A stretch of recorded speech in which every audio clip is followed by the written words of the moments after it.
Amén. Una vez más, que Dios le bendiga. Amén. Es para mí un privilegio.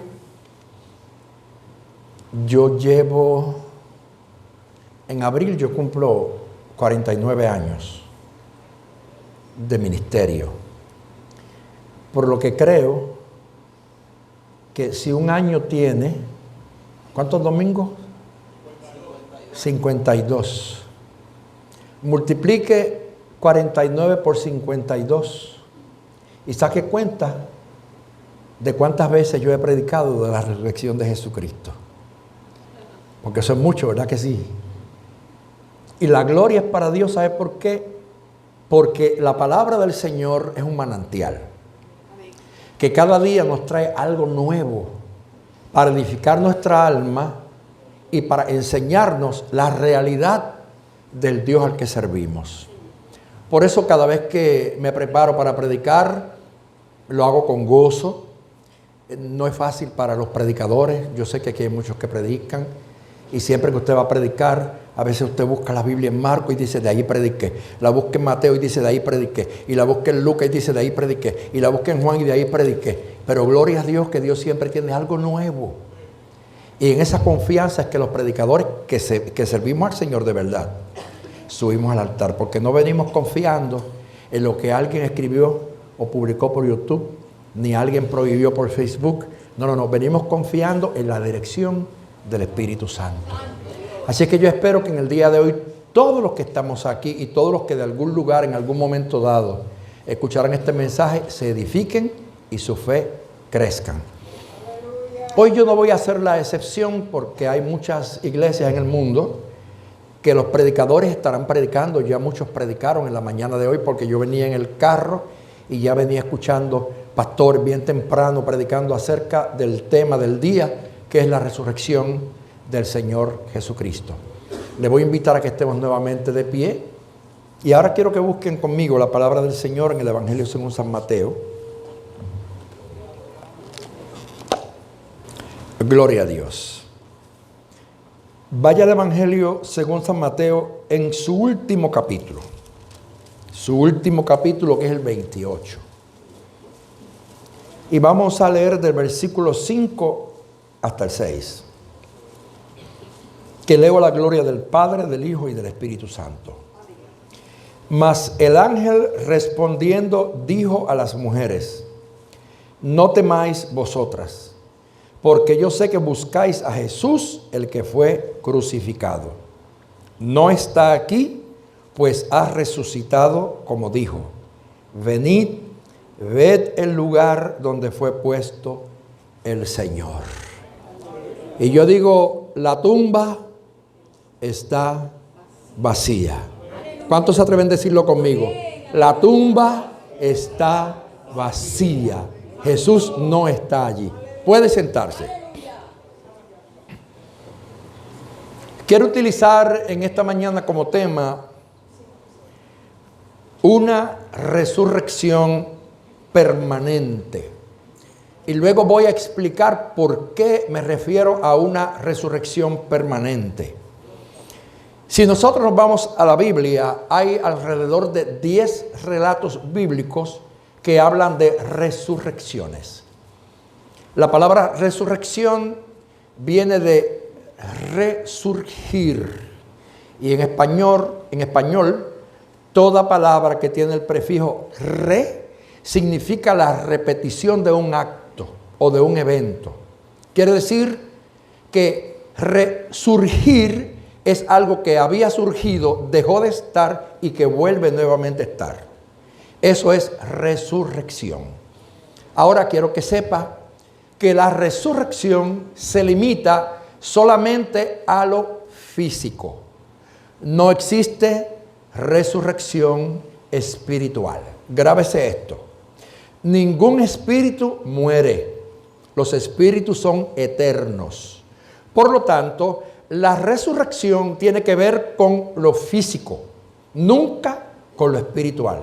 Nadie se muere espiritualmente y resucita. No. El que murió espiritualmente se perdió. Puede ser que alguien se debilite en el espíritu, hablando en el sentido cristiano, y que nuevamente se reconcilie. Él no murió espiritualmente. Porque si hubiera muerto espiritualmente, estuviera entrando entonces en una separación total de Dios. Ahora, cuando yo hablo de resurrección, me refiero a un resurgir de lo físico. Vamos a la Biblia para que veamos que desde el Antiguo Testamento Dios acostumbraba a hacer milagros de resurrección. El primer milagro lo vemos en el primer libro de Reyes, capítulo 17, del versículo 17 al 24, donde se encuentra el relato de el hijo de la viuda de Sarepta, que fue aquella viuda a la que el Señor envió el profeta Elías, y se acuerdan de la harina y del aceite que nunca se acabó. Ahora, el hijo de esa viuda muere y ella lo pone en su cama y Elías va, ora por él y se recuesta 3 veces sobre el cadáver del muchacho y el muchacho resucita. Y él se lo entrega nuevamente a la madre. Ahora la pregunta es, ¿qué pasó con él? Después que resucitó, volvió a morir. Porque todos los humanos mueren otra vez. El segundo caso lo encontramos en el libro de los Reyes, segundo libro de Reyes, capítulo 4, versículo 18 al 37, y fue la resurrección del hijo de la mujer sunamita. El primer milagro lo hizo Elías, el segundo milagro lo hace Eliseo. Eliseo llega a la ciudad de Sunem, hay una mujer que era estéril, pero que era una mujer muy amable, y ella le ofrece un cuarto a Eliseo en su casa para que cada vez que Eliseo vaya por el área, se hospede en esa casa. Cuando Eliseo se va a ir, le pregunta a Giesi si esa mujer tiene alguna necesidad y él va donde ella, le pregunta, ¿y qué dijo ella? Yo soy una mujer que me muevo en medio de mi pueblo. O sea, una mujer importante en la ciudad. Pero tenía un problema y era que no tenía hijos. Por lo tanto, Eliseo ora por ella y le dice, el próximo año tendrás un hijo en tus brazos. La mujer al principio, ¿verdad?, dudó porque era algo serio, pero Dios le dio el hijo. Y cuando ya el hijo está creciendo, se muere. Ella va, se monta en su burro y va a buscar al profeta Eliseo y a decirle, ¿acaso te pedí yo hijo? Porque mira, el hijo se murió. Eliseo envía a Giesi, su siervo, y el Giesi va con el báculo a ponerlo sobre el cadáver, pero no sucede nada. Y la mujer le dijo a él, no, yo no voy si tú no vas conmigo.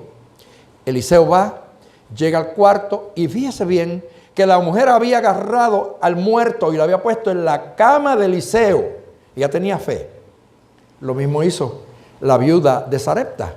Había puesto al niño en la cama, allá en su casa, creyendo que el hombre de Dios regresaría y algo haría. Elías se recuesta 3 veces sobre el cadáver del hijo de la viuda de Sarepta. Eliseo viene y se pone 2 veces sobre el cuerpo del hijo de la viuda de Sunem, o sea, de la mujer sunamita. Pero ¿qué sucede? Eliseo hizo algo que Elías no hizo. La Biblia da un detalle de que Eliseo puso las manos sobre las manos, los ojos sobre los ojos, la boca sobre la boca, y se tendió así sobre el cuerpo, y en el primer intento que Eliseo hace, el cuerpo del muerto entra en calor. Ahora Eliseo demuestra la persistencia de la fe en el Dios que él creía, vuelve y se acuesta por segunda vez, y el niño estornuda 7 veces. Ahora él se lo entrega a su madre. Este es un segundo milagro que está aquí registrado. Pero ¿qué pasó con el hijo de la sunamita? Volvió a morir. Luego, claro, no en el momento, estoy diciendo años después. Luego, hay otro caso que tiene que ver también con Eliseo y que a mí ese caso me gusta mucho. Porque la Biblia dice que Eliseo muere y después que Eliseo está enterrado, van a enterrar un muerto, por cierto, un muerto, no un vivo. Van a enterrar un muerto, es lógico, ¿verdad? Redundancia. Y cuando van de camino, vienen unas bandas a atacar y los que llevan el cadáver, ¿sabe qué hace? Que lo tiran sobre la tumba de Eliseo y él cae sobre los huesos del profeta Eliseo, que ya estaba muerto. Y cuando aquel muerto toca los huesos de Eliseo, resucita. Mire qué grande misterio hay aquí. Y eso a mí siempre me ha llamado la atención porque como yo soy casi haitiano, y usted sabe que yo he vivido muchas cosas en Haití, me he dado cuenta que aún los huesos de un siervo de Dios están protegidos por Dios. Cosas que son misteriosas, pero Dios cuida hasta los huesos de los suyos. Porque mire cómo es que Eliseo, después de tanto tiempo muerto, sus huesos tocan un cadáver y resucita. Entonces esto me trajo a la memoria un caso que pasó en Haití hace como 2 años atrás, que creo que yo lo conté aquí un día, y fue que precisamente en un área que se llama Cafú, había un brujo que lo mandaron ir al cementerio a sacar un zombie. ¿Sabe que en Haití existen los zombies? Entonces, ¿qué sucede? Que este brujo va y se equivoca de tumba. La tumba donde está el hombre que va a ser en zombie está aquí. Y hay al lado otra tumba y él se equivoca y abre la tumba equivocada y se mete en la tumba equivocada a tratar de agarrar el cadáver de ese muerto que está ahí para convertirlo en zombie. Y cuando el hombre entra y toca el cadáver en la tumba, mis queridos hermanos, se enciende un fuego como un rayo que cae y se enciende un fuego y lo prende en fuego al brujo. Y el brujo sale de la tumba quemándose. Y yo vi el video en vivo porque me lo mandaron los muchachos, como la carne, hermano, se le quemó completa. Entonces lo tenían sentado cerca de la tumba y le preguntaban que qué había pasado. Y él dijo, es la primera vez que me sucede esto, porque cuántos muertos yo he convertido en zombies, pero ninguno me había pasado esto. ¿Y sabe qué sucede? Que cuando examinan, el cuerpo que había allí era el de un pastor. Era un hombre de Dios que habían enterrado en esa tumba al lado del que iban a hacer en zombie. Y Dios protegió hasta los huesos del pastor. Y cuando el brujo quiso sacarlo para hacerlo en zombie, cayó un fuego y lo quemó. Oiga, qué tremendo es Dios. Ahora, Dios a través de Eliseo resucita a este muerto. Pero ¿qué pasó con ese muerto? Al tiempo volvió y se murió. El cuarto caso, esto sucedió en el Antiguo Testamento. El cuarto caso lo vamos a ver en Jesús. Cuando en Lucas 7, versículo 11 al 17, está el relato del hijo de la viuda de Naín. Iban con un joven a enterrarlo y cuando van por el camino, de momento Jesús se encuentra con esa comitiva de luto que va llorando porque llevan a enterrar el único hijo que tenía esa madre, que la Biblia resalta que era viuda. Y Jesús se detiene el féretro y le dice al joven, joven, a ti te digo, levántate. Y el que estaba muerto escuchó la voz de Jesús y se levantó. Y la Biblia dice que se lo entregó a su madre. Otra resurrección. Pero ¿qué pasó con el hijo de la viuda de Naín? Pasó el tiempo y volvió a morir. Luego encontramos otro caso que Jesús lo hizo. En el libro de Lucas, capítulo 8, versículo 40 al 56, está el relato de la hija de Jairo, que era un hombre importante, un religioso importante, y vino donde Jesús porque su hija estaba enferma. Y cuando Jesús va de camino con Jairo a su casa, vienen los mensajeros y le dicen, no traigas al maestro porque ya se murió. Pero Jesús se le quedó mirando y dijo, cree solamente. Y cuando Jesús llegó allí a la casa, sacó a los que estaban en el cuarto, lo que llamaban en Puerto Rico los noveleros. Esos que van siempre a estar chismeando y a chequeando para hablar, ¿verdad? Y Jesús con esa gente no brega. Así que Jesús cuando va a hacer un milagro, saca a los noveleros. Y sacó a todos los noveleros del cuarto y se quedó con la familia y allí levantó a la niña y se la entregó a los padres. El Señor hizo el milagro. Pero ¿qué pasó con la hija de Jairo? También volvió a morir. Luego nos encontramos en el libro de Juan, capítulo 11, que está el relato del amigo de Jesús, Lázaro de Betania. Y Jesús llega allí y hizo un milagro muy grande. ¿Por qué razón? Porque el caso del hijo de la viuda de Naín, la Biblia no dice cuántos días llevaba muerto, pero no llevaba mucho porque todavía no estaba en el sepulcro. El que resucitó, Eliseo, tampoco. El que cayó en la tumba, tampoco. Todos ellos resucitaron rápido, pero este es un milagro clásico. Porque le avisan a Jesús y le dicen, tu hermano Lázaro está enfermo, y Jesús aparentó ser indiferente y le dijo, esta enfermedad es para que la gloria de Dios sea manifestada. Y esperó, y no fue. Y cuando Jesús decide, dice, voy a despertar a Lázaro. Aquí tenemos que aclarar algo mucho, porque hay una teología satánica que dice que cuando la gente muere va a dormir, que hablan del sueño del alma. No, el alma nunca se duerme. El que duerme es el cuerpo. El cuerpo deja de funcionar físicamente y por eso Jesús dijo, Lázaro duerme. Él estaba durmiendo físicamente, pero el alma no muere, el alma no duerme. ¿Oyó bien? Así que eso de los Unity, que dicen que el cuerpo, que la gente se muere y se duerme en un sueño eterno, eso es mentira. El alma sigue viva. Por eso hay que vivir para Dios, estar preparado. Porque aunque este cuerpo se muera y aunque se duerma, el alma sigue viva y el alma sigue sintiendo. Ahora Jesús llega y cuando llega ya han pasado 4 días. Y ya usted sabe que un muerto de 4 días hiede, porque tan pronto el espíritu sale del cuerpo y el alma se escapa, comienza el proceso de putrefacción. Y eso la ciencia lo ha probado. Y yo, que soy pastor y en mis manos ha muerto mucha gente, he visto personas que han muerto y ya a la media hora están echando espuma por la boca. Porque inmediatamente el cuerpo comienza el proceso de putrefacción, porque el polvo vuelve al polvo.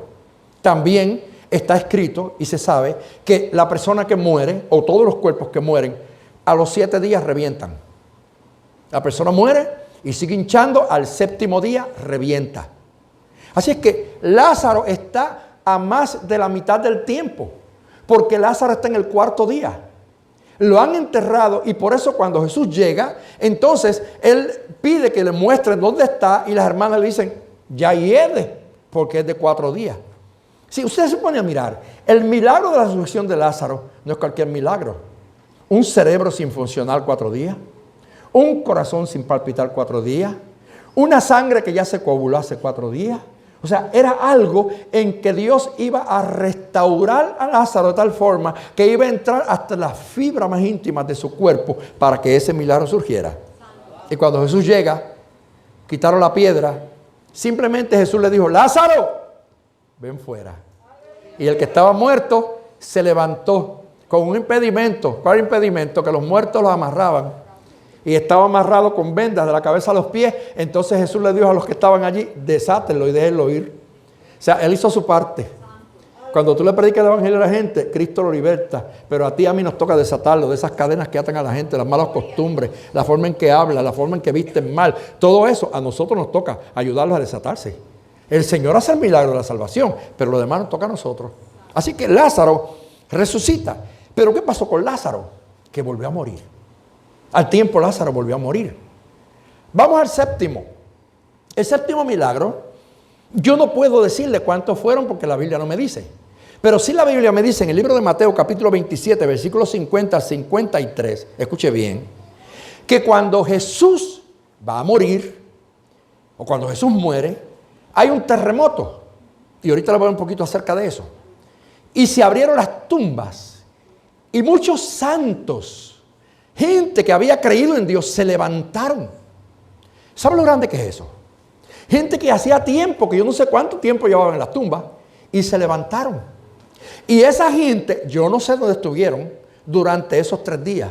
Porque la Biblia lo que me dice a mí es que el día que Jesús resucitó, ese día esos resucitados fueron y se le presentaron a los suyos.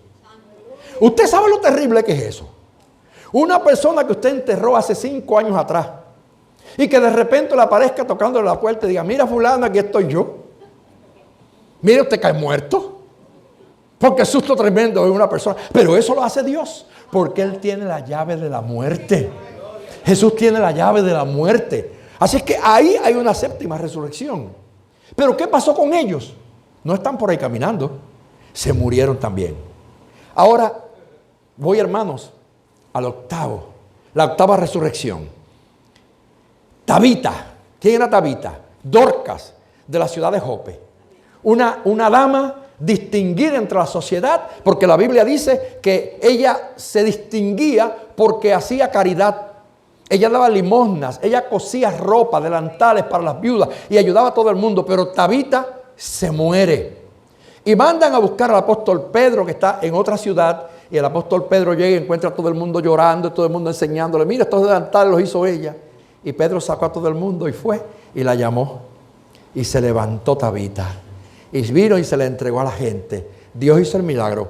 Pero Tabita no está por ahí cosiendo pellizas, ni anda por ahí haciendo delantales. Llegó el momento en que Tabita volvió a morirse de nuevo, porque era necesario que eso sucediera. Así es que esta gente de la que he mencionado, hermano, han tenido una situación que nadie más ha tenido. Es que se han muerto 2 veces. Las demás gente se muere una vez y ya. Estos se murieron 2 veces. Se mueren, los resucitan y se mueren otra vez. El otro caso, ¿sabe quién es? Eutico. ¿Quién era Eutico? Aquel muchacho que Pablo en el libro de Hechos, capítulo 20, del 7 al 12, se iba a ir al otro día y estaba dando un mensaje para despedirse y predicó largo, de esos mensajes kilométricos. Y cuando él predicó tan largo, Eutico estaba sentado en la ventana en un tercer piso. ¿Y sabe qué pasó? Se quedó dormido y cayó de cabeza y se mató. Imagínense qué susto se da el apóstol Pablo, predicando un mensaje y uno de los oyentes se le muere por culpa de él, porque extendió el mensaje demasiado de mucho. Voy a tratar de predicar cortito y que nadie se me caiga aquí y se me muera. Gloria a Dios. Oiga, a mí me gustaría que hay muchos predicadores que vean esto, ¿verdad? Porque hay predicadores, hermanos, que se les olvida la hora. Y mire, yo creo que un mensaje de 45 minutos, 50 minutos, una hora lo máximo, en caso ya porque tiene que ser. Pero mire, hay gente que te tiene a ti 2 horas hablándote. Y llega el momento que tú pegas a cabecear. ¿Sí o no? Hay gente que empieza a cabecear porque es que hermano, todo tiene que tener sentido, hay que ser entendido. Usted tiene que mirar el reloj de vez en cuando, ¿verdad? Y yo sé que hay momentos especiales en que el Espíritu Santo toma la parte y usted no puede decir nada más. Pero hay veces que usted como predicador tiene que tener cuidado, porque no va a ser que alguien se le caiga esnucado. Entonces, pues mire, Eutico se cae del tercer piso y le avisan a Pablo y Pablo va, ora por él y lo levanta. Lo que yo no sé es si Pablo siguió predicando esa noche, si continuó donde había dejado el hilo del mensaje. Pero el asunto fue que Eutico fue resucitado. Ahora, ya llevo aquí 9 casos de resurrecciones desde el Antiguo hasta el Nuevo Testamento. 1 hecho por Elías, 2 por Eliseo, 1 mientras estaba vivo y otro mientras estaba muerto. 1, 2, 3 por Jesús. Él los hizo. 1 por Pedro, 1 por Pablo. Bueno, y el número 7, que fue el de los santos de Jerusalén, pues sería el Padre. Porque Cristo, en el momento en que muere, el Padre fue el que resucitó a esa gente. Ahora luego, viene la resurrección de la que quiero hablar en el día de hoy, una resurrección permanente. Porque todos estos que he mencionado volvieron a morir. Pero hoy yo estoy aquí porque entre todas las resurrecciones que han surgido en la historia, hubo una que ha sido permanente. Y esa es la del Señor Jesús, al que adoramos y le servimos en el día de hoy.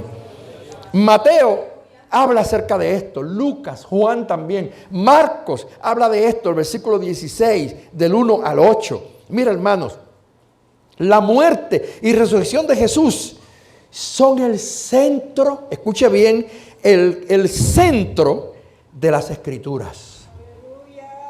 Si Cristo no hubiera resucitado, la Biblia no tuviera ningún efecto.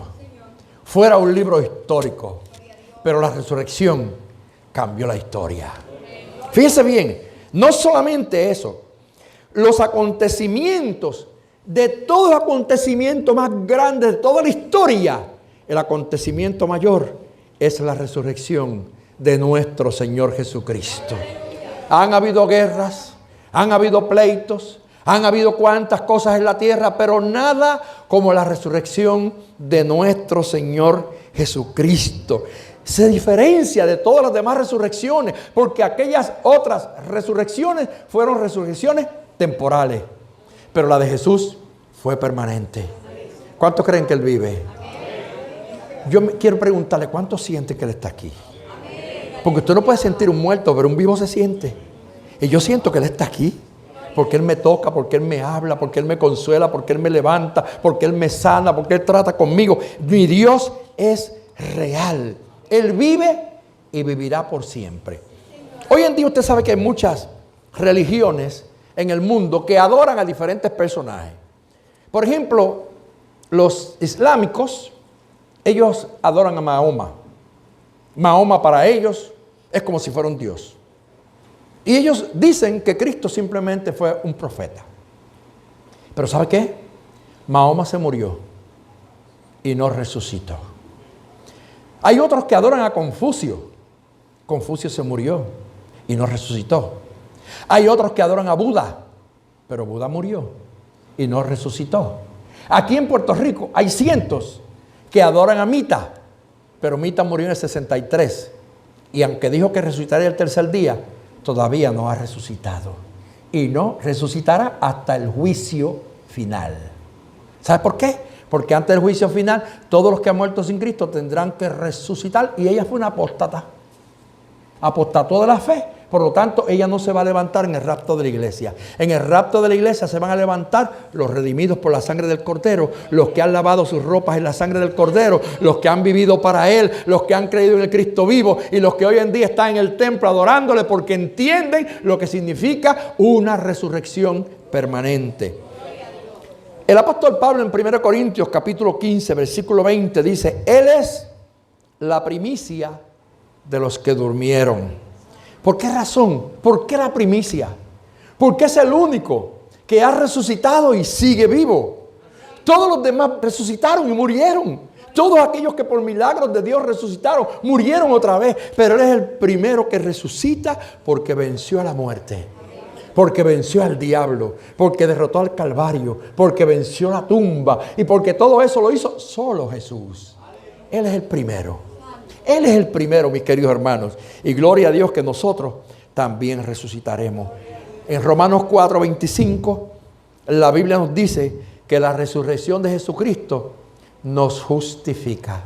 Si hoy en día tú y yo hemos sido justificados por la fe ante el Señor, es porque Cristo vive. Por la resurrección de Jesucristo somos justificados. Juan 14:19 nos asegura la vida eterna, porque Él dijo: porque yo vivo, vosotros también viviréis. Nosotros también viviremos. Y no estaba hablando de esta muerte física, porque todos tenemos que morir. Todos en algún momento dado, nos guste o no, seamos feos, seamos bonitos, gordos, flacos, ricos o pobres, de todas formas un día nos tenemos que ir de esta tierra, nuestro cuerpo se va a ir. Pero ¿qué sucede? Que en lo espiritual hay una vida que es eterna. Hay una vida que Dios quiere hacernos partícipes a los que estamos aquí, a los que me verán luego, a todos aquellos que conocen o no conocen a Jesús. Él le invita porque Él vive y por cuanto Él vive, Él nos transmite esa vida por toda la eternidad. Gloria sea el nombre del Señor. Ahora, ¿por qué la resurrección de Jesús es permanente y distinta a todas las resurrecciones? Yo me puse a escribir una serie de milagros que surgen desde el día de la crucifixión hasta la resurrección. Mire, cuando Jesús muere, la Biblia dice que hubo tinieblas en la tierra, el sol se puso a mediodía. La Biblia dice que hubo una oscuridad desde el mediodía hasta las 3 de la tarde, desde la hora sexta hasta la hora novena. En estos días en que estamos viviendo, el día 18 de abril, están anunciando que va a haber un eclipse. Y está todo el mundo temblando, asustado, porque dicen que esto es una señal, que a partir del 18 las cosas van a cambiar. Yo no me atrevo a decir nada de eso. El 8 es. Pues antes de lo que yo pensaba. Prepárese entonces, porque es más 10 días antes. Si es así, yo estoy tranquilo. Porque yo me acuerdo que cuando llegaba el año 2000, nos metieron tanto miedo. ¿Cómo era que se llamaba aquello? Y2K. Que si las computadoras se iban a volver locas, que si las cosas iban a cambiar. Oiga, hermanos, y llegó el otro día y nada pasó. La iglesia tiene que estar tranquila. Usted no se amedrente por lo que diga la ciencia. No se amedrente por lo que digan los astrólogos ni los profetas que andan por ahí profetizando. Tranquilo.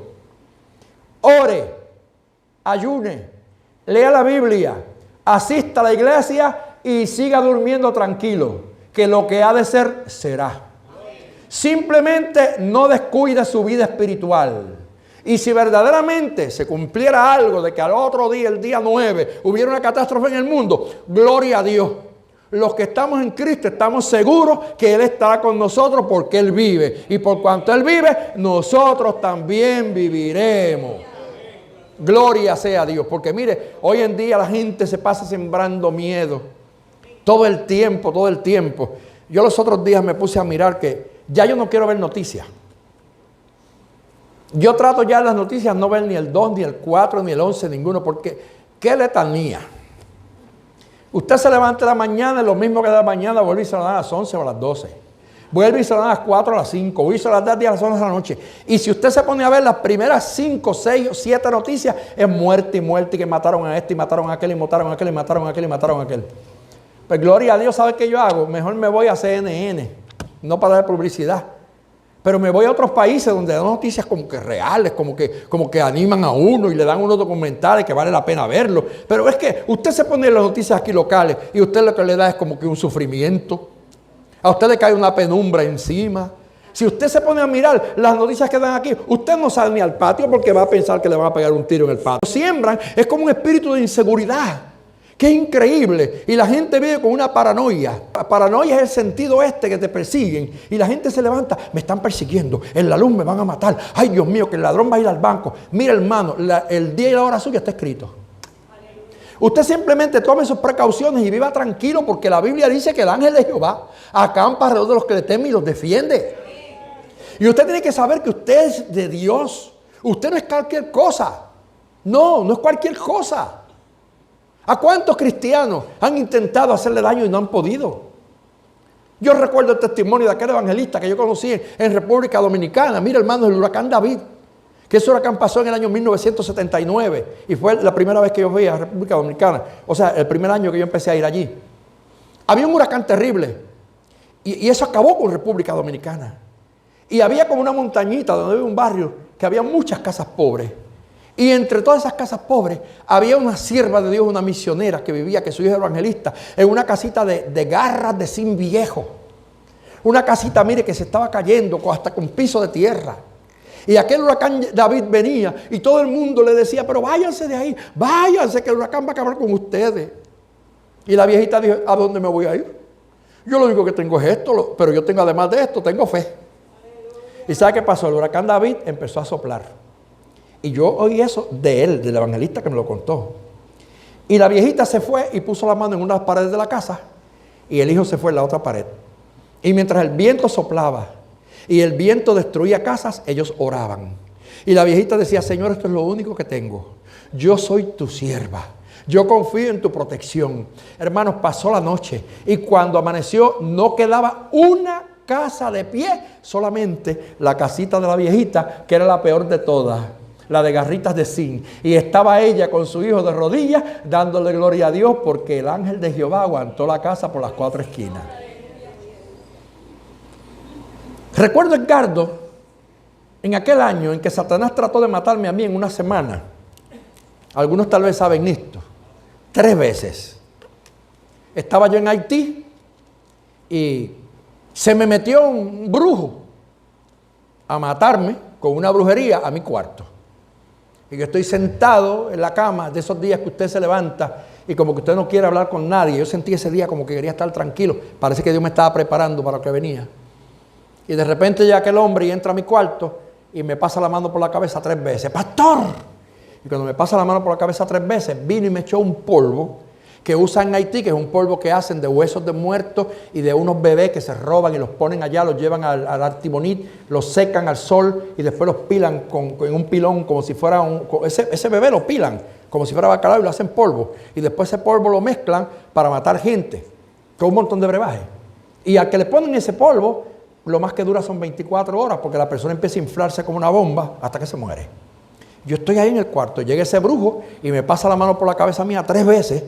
Y le soy sincero, a mí me dio coraje, porque yo no le di confianza a él para que me tocara mi calva. Y como yo siempre digo, mi calva la toca Candy. Y la tocan ustedes, los que le han dado confianza en la iglesia, que a veces me dicen, pastor, ¿cómo está? A mí no me está malo, y mi hijo, ¿verdad? Que me da besitos aquí. Yo no tengo problema con eso. Pero un extraño que me toque la calva, ya eso es raro. No me gusta. Entonces, hermano, el hombre hizo eso y se fue. Lo que yo no sabía era que mientras me pasaba la mano, él había venido a echarme el polvo satánico ese. Pero Dios es grande. Él quería matarme, pero Dios da vida. Pasaron 10 o 15 minutos y yo le contaba esto a los otros días y le decía en mi casa. Y como a los 10 o 15 minutos yo salgo, que yo tenía una camioneta que la tenía que llevar al mecánico. Y cuando yo salgo, la iglesia nuestra queda en una cuesta, que es una cuesta empinada así. Y al final de la cuesta está la avenida principal de la capital. Y cuando yo doy reversa y salgo para la calle, en la avenida principal, aquella guagua se queda sin freno. Así es que yo me voy por esa cuesta, hermano, volando. Yo lo único que voy diciendo en mi boca, porque yo agarré el guía, y yo lo único que decía, Señor, no me permitas matar a nadie. Porque es una avenida donde hay gente que sube y baja, miles de personas suben y bajan a diario. Y yo sabía que podía matar mucha gente porque yo tenía conocimiento de que el último accidente que hubo en esa avenida fue un camión que se había ido sin freno y mató 20 personas. Así que imagínese usted. Y en Haití, cuando usted tiene un accidente y usted mata a alguien, huya. Porque si llega la familia, lo picotean usted en el acto. Eso es así. Así que Yo voy clamando, Señor, no me permitas matar a nadie. Y cuando yo veía que yo iba a llevar a la gente enredada, era como si alguien lo sacaba del camino y yo le pasaba por el lado y no tocaba a nadie. De repente recuerdo que mientras voy en esa experiencia, me acordé de que como un año antes yo había tenido un sueño y en el sueño yo había visto eso que estoy viviendo. Y yo había visto en el sueño que yo vi un montón de arena en la orilla del camino y que yo alé el guía de mi carro y me trepé por encima de ese montón de arena. Pues mire, precisamente la noche anterior había estado lloviendo en Haití y habían sacado un montón de arena de unas cunetas y cuando yo veo la arena, yo le doy un alón a mi guía y me trepo por encima de eso, pero yo iba tan rápido, imagínense, a más de 60 millas. Y cuando yo iba por ahí para arriba, o sea, me trepo por la arena, la guagua brincó y cayó al suelo de nuevo, una goma de atrás se revienta. Y la guagua sigue dando tumbazos y por ahí para abajo. De momento yo voy llegando a la avenida principal y veo un camión nuevo y hay una señora que está vendiendo comida. Yo sé que yo la voy a aplastar contra el camión. Ella tiene una mesita vendiendo comida y cuando ya yo sé que la voy a matar, que yo clamo al Señor, la señora se levanta, hermano, a lavar un vaso y yo le pasé como una pulgada de la cara, yo no la toqué. Mi carro se estrella contra el tanque de gasolina de ese camión, que por cierto tuve que pagar $1,200 por el tanque de gasolina de aquel camión porque no fue fácil. Ahora, cuando yo choco contra el camión, mi guagua se pierde porque hasta el motor le cayó al suelo. Y yo por unos segundos no sabía si estaba vivo o me había muerto. Porque de verdad yo me quedé ahí que decía, ¿estoy vivo o estoy muerto? Porque yo no sentí un rasguño. A mí no me pasó nada, pero nada. De repente miro y por esta puerta veo a uno de los traficantes de droga del barrio, que era un rasta, esos que tenía muchas trenzas, y él está pálido, con los brazos en alto, y él lo único que decía era, pastor, Jehová tiene planes contigo. Pastor, Jehová tiene planes contigo. Oiga, las piedras hablando. Y cuando mira al otro lado, está mi hijo Brinel, mi hijo mayor haitiano que tengo allá adoptivo, y él estaba temblando, blanco como un papel, los labios, hermanos, blancos, y aquel muchacho fue el que me ayudó a sacar de la camioneta. En ese momento llegó la policía, llegó ambulancia, se formó el revolú y todo el mundo decía, se mató el blanco, se mató el blanco, se mató el blanco. Una estampida de gente viene porque había ayuno en el templo y la gente salió todo el mundo corriendo por esa avenida para abajo, los estudiantes de la escuela todos dando gritos, se mató el pastor y yo vivito. Pues yo le dije a la policía, sáquenme de aquí, porque imagínense como Haití es Haití. Entonces me rodearon un montón de gente y unos querían ponerme a comer almidón. Me querían dar a comer que almidón, otros me traían una agua que yo no sabía qué era. Y yo dije, cualquiera de esos me acaba de echar otra brujería. No, lo siento. Le dije al guardia, sácame de aquí. Me monté en la motora, ancas con el policía y me llevaron a la casa. Y cuando llegamos a la casa, ahí es que surge lo que le he contado antes. Yo estoy en el cuarto así con la cabeza baja, tratando de entender lo que pasó. Porque yo decía, estoy vivo de verdad. Pero ¿y eso pasó? Y hay una hermana, porque los haitianos pues tienen muchas ideas. Había una hermana con una botella de sirope de miel de abeja, con una cuchara, dándole miel de abeja a todo el mundo a beber. Porque ellos dicen que la miel de abeja calma a la gente. Y a mí fue el primero que me metieron miel de abeja. Y a todo el mundo dando miel de abeja. Toma, miel de abeja, miel de abeja, miel de abeja, a todo el mundo. Y ahí de momento se oye la voz del brujo que está en el patio que dice, a la verdad que el pastor Eliasín carga la Biblia al derecho. Porque si la cargara al revés ya él fuera un cadáver. Y cuando yo escuché esas palabras le pregunto a una hermana que se llama Andrea, le dije, Andrea, ¿qué significa eso? Y me dijo que en Haití se dice que el que carga la Biblia al derecho es el que vive lo que predica. Pero cuando se dice fulano carga la Biblia al revés, es que alguien de esa gente que predica, pero no vive lo que predica. Así es que Dios dio testimonio aquel día. Dios me cuidó y me dio la vida. Aquí estoy. El brujo no me pudo matar. Dios me cuidó. Yo sé que el ángel se montó conmigo en aquella camioneta. Estuvo a mi lado, gloria sea al Señor. Porque el Señor nos asegura que Él está con nosotros en todo momento y que Él nos da vida. Así que hoy yo quiero que usted sepa que Dios es real. Y que no le servimos a un Cristo muerto. Que a nuestro Cristo no hay que cargarlo en una cadenita aquí porque Él no está en esa cadena. Ni tenemos que tener un crucifijo en la casa. Ni tenemos que cargarlo en un rosario. El Cristo nuestro venció la muerte. Subió al cielo, está sentado a la diestra del Padre y tan pronto reciba la orden, regresa a buscarte a ti y a buscarme a mí. Y si estamos preparados, entonces Él estará con nosotros. Así que no tengan miedo a las malas noticias. No importa lo que digan los profetas de agua dulce por ahí, lo que digan los profetas de agua salada. Usted simplemente crea lo que dice la Biblia. Mantenga lo que dice la Biblia, gloria sea al Señor. Él nos asegura la vida eterna. Así que surgen milagros. El sol se oscurece de 12 a 3, diferente a los eclipses de hoy que duran minutos. Pero eso no fue un eclipse. Eso fue que Dios en el cielo dio una orden para que por 3 horas, no hay eclipse que dure 3 horas, por 3 horas la luna hirvió. Todo cambió. Así es que ese es un gran milagro. El segundo milagro que sucede es que el velo del templo, Mateo 27, 51, se rasgó de arriba abajo. ¿Sabe que había lugar santo y lugar santísimo en el templo? El lugar santísimo estaba separado por un velo, una cortina que era bien espesa, bien alta. ¿Y qué sucede? Que nadie podía entrar allá sino solamente el sumo sacerdote una vez al año. Pero el día en que Cristo muere, en el momento que Él muere, el velo se rompe de arriba abajo. Como Dios diciendo, ya no hace falta más machos cabríos. Ya no tienes que matar más tostolitas ni becerros, porque ahora no hay impedimento entre tú y yo. Por eso es que de aquí en adelante yo no necesito a María, ni necesito al cura, ni tú necesitas al pastor, ni necesitas al papa. Ahora vamos directamente al trono de la gracia, directamente con Jesús, porque el velo se rompió, porque el sacerdote verdadero entró al lugar santísimo y dejó la cortina abierta para que todos nosotros podamos ir a la presencia del Señor. El tercero, surge un terremoto. Un terremoto, no un temblor, un terremoto. Y en ese terremoto surge otro milagro, es que las piedras se parten. No es que se movieron, se partieron. Y a mí me llamó mucho la atención de eso, porque una cosa es que una piedra se mueva, pero otra es que se parta. O sea, el poder de Dios que surge en aquel momento hace que las piedras se partan. Ya van ahí 4 milagros. Se abren los sepulcros. Ese es otro milagro. Porque los sepulcros, si un sepulturero no va y los levanta la tapa, no se abren solos. Esos se abrieron solos. Otro milagro. Y los santos, muchos santos, no sabe cuántos, fueron resucitados. Otro milagro. Pero no solamente los milagros se quedan ahí. Hay un milagro muy grande. Y es la conversión del centurión. ¿Usted se ha fijado en eso?